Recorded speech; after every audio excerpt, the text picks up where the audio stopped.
அது வெளியிடுறாரு, அதுல வெளியிடுறாருங்கிறதான் செய்தி. அது தொடக்கத்தில் என்னையும் கூட பங்கேற்க கூப்பிட்டாங்க. அது அண்ணன் திருமாவளவன் வெளியிடுறது நான் பெறுறதுன்னா அது சரியா இருக்குது. அதில் அவர் முதல்ல அவங்க சொன்னது ஐயா ஸ்டாலின் வர்றாங்க, ஐயா ராகுல் காந்தி, சகோதரர் ராகுல் காந்தி வர்றாங்க, அவங்கெல்லாம் வர்றாங்கும்போது அது சரியா. அது ரெண்டாவது, எனக்கு அண்ணல் அம்பேத்கரை பற்றி பேசுறதுக்கு புதுசாக யாரும் மேடை போட்டு தர வேண்டியதில்லை. எனக்கு ஒவ்வொரு நாள் ஒவ்வொரு மேடையும் அண்ணல் அம்பேத்கரை பற்றி பேசுகிற இடம்தான். அதனால நான் அதை விரும்பலை, அதை வரவேற்கிறேன். வெளியிடுறது அண்ணல் அம்பேத்கரை பற்றிய செய்திகள் இந்த தலைமுறை பிள்ளைகளுக்கு போய் சேருவது எந்த வடிவத்தில் போய் சேர்ந்தாலும் அதை ஏற்கணும், அதை வரவேற்கணும்.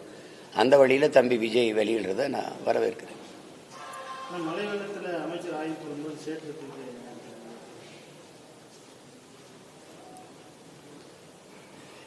அது தேவையற்றது.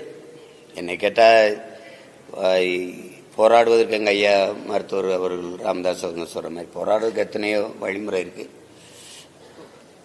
அவர் செவிகளில் விழுகிற மாதிரி அது முழக்கமிடலாம், ஒரு கோரிக்கைகளை வச்சு சத்தமிட்டிருக்கலாம். அது இதெல்லாம் ஒரு அநாகரிகமான அணுகுமுறை, அது தவிர்க்கணும். அது அப்போ நாளைக்கு சேர விடுவீங்க, அப்புறம் கல் எடுத்துருவீங்க, அது நல்ல அணுகுமுறை இல்லை.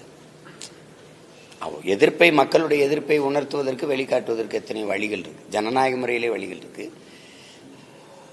அதை ரசிக்க முடியாது, ஏற்க முடியாது. வேற ஓடலூர் பகுதியில் இந்த செக்ஷன் 70 நிலப்பிரச்சனை வந்து கிட்டத்தட்ட 10,000 வீட்டுக்கு இன்னைக்கு வரைக்கும் மின்வசதி இல்லை. அதை எப்படி பார்க்குறீங்க? மின்வசதி இல்லை அப்படின்னு தான் நான் பார்க்குறேன். அதை எப்படி நான் பார்க்கறது? பொறுப்பற்ற ஆமாம், அதுக்கு பல முறை நான் போராடி இருக்கேன். அவங்களுக்கு பாதை இல்லை, அவங்களுக்கு மின் வசதி கொடுங்க, அடிப்படை வசதியை கொடுங்கன்னு. இங்கே இருக்கிற படுகாசு இந்த மக்களுடைய கோரிக்கையை நான் வச்சு போராடினேன். நீங்கள் பார்த்தீங்க, பெரும் மழையிலே போராடிட்டு போனேன். அவங்க ஷெட்யூல் ட்ரைப்ஸ், பழங்குடி மக்களாக தான் நாங்கள் இருந்தோம், இடையில மாற்றப்பட்டோம். எங்களை பழங்குடியிலேயே அந்த பிரிவிலே சேருங்கன்றாங்க. அந்த கோரிக்கையில் ஒரு பெரிய சிரமம் இல்லை. அதில் அவங்க பழங்குடிகள் தான், மலை சார்ந்து இடங்களில் வாழுகிற மக்கள் பழங்குடிகள் தான், அவங்களுக்கு தெரியும். அது அந்த கோரிக்கையை இன்னும் இவங்க நிறைவேற்றலை. அதுக்கப்புறம் அவங்க 30 ரூபா கேட்குறாங்க ஒரு கிலோ தேயிலைக்கு. அந்த தேயிலையே நம்பி எங்கள் வாழ்வாதாரம் இருக்குது. இந்த விலை இப்போ இந்த கொடுக்குற விலை தொகை போதுமானதா இல்லை, 30 ரூபாயா கொடுங்கன்னு கேட்குறாங்க. இது ரொம்ப நியாயமான கோரிக்கைகள் தான். அதை வலியுறுத்தி பல முறை நாங்கள் போராடினோம், அதுவும் கவனத்துக்கு எடுத்துக்கல அவங்க.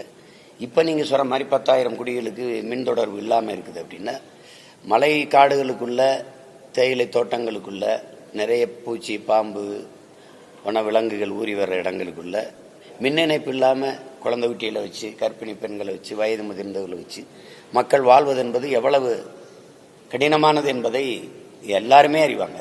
ஆனால் ஆட்சியாளர்கள் அறிகிறாங்களாங்கிறது தான் பிரச்சனை. இது எனக்கு நீங்கள் கேட்கக்கூடாது, இங்கே நின்று வென்று போன எங்கள் அண்ணன் பாராளுமன்ற உறுப்பினர்கிட்ட கேட்கணும், இந்த தொகுதி சட்டமன்ற உறுப்பினர்கிட்ட கேட்கணும். அவங்க தான் இதுக்கு சொல்லணும்.